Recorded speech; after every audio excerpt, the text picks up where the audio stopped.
So, as you can see, meron na naman po tayong 7-Eleven cup with ice inside. May yellow po sa loob. Ayan. And, as you can see, meron tayong soda dito. At saka, yung, anong tawag nito? Milk ba to? Dutch Mill na strawberry ang flavor. So, itatry natin ngayon ang bagong 7-Eleven drink hack. Okay? Which is itong mga, mga pink something here in front of you guys. So, simulan na natin. Before natin sila i-mix, bigyan ko lang muna kayo ng idea kung magkano itong 7-Eleven hack natin. So, itong Dutch Mill na strawberry ay 12 baht only dito sa Thailand. And itong Fanta na strawberry flavor is, ano lang siya, mga na 14 or 13 ganon. Tapos, yun.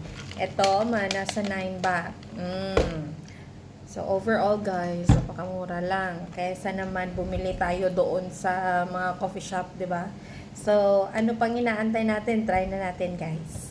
Simulan natin dito sa, sa soda or Fanta soda drink. Ayan. So, strawberry siya. Ibuhos natin lahat. Ooh, ay, parang marami. Ayan. Later. Dagdagan natin kung hindi mapuno pa yung ano natin. So, next is ihahalo na natin yung strawberry Dutch Mill. So, open natin. Dito tayo. Dito na naman matitest ang patience ko sa pag-open ng Dutch Mill.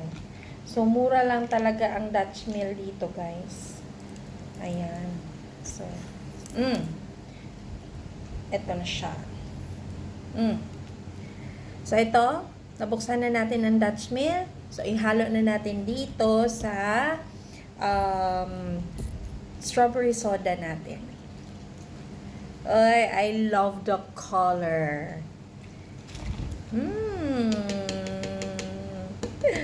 Looks so good. Tapon na natin yan siya dyan. So, may space pa. Ubusin na natin, guys. Yun, insakto. Ayan. At kukuha tayo ng straw para syempre mahalo-halo natin ang ating drink. Yun. Uy. Excited na ba kayo? So, kung mayroon kayong 7-Eleven dyan, sigurado naman na meron 7-Eleven, no? Kahit saan, kahit sa Pilipinas.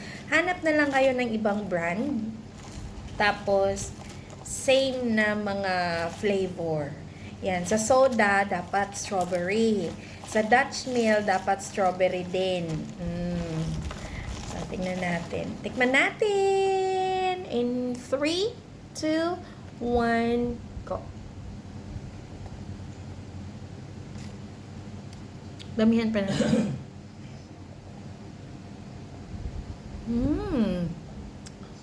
I love it. Hindi siya gaano katamis. And, parang din siyang soda. Masarap siya, guys. In fairness, masarap siya. Tapos, meron akong dito, Cheetos. Pasensyahan nyo na sa aking buhok. So, meron ako ditong Cheetos. Yan. Kain tayo ng Cheetos, tapos partner natin dito.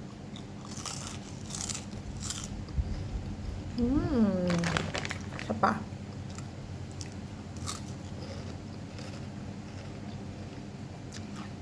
Yum. So, ang hack natin ngayon, drink hack natin ngayon, sobrang mura din. Katulad nung previous video natin, yung chocolate. Yan. Mura lang din. Kasya na yung 50 baht. Hindi na nga umabot ng 50 eh. So, may 40 baht ka, okay na yun. Diba, may ganitong drink ka na. My goodness, ang sarap-sarap. Must try, guys. Go na! Bye! Sawadee ka!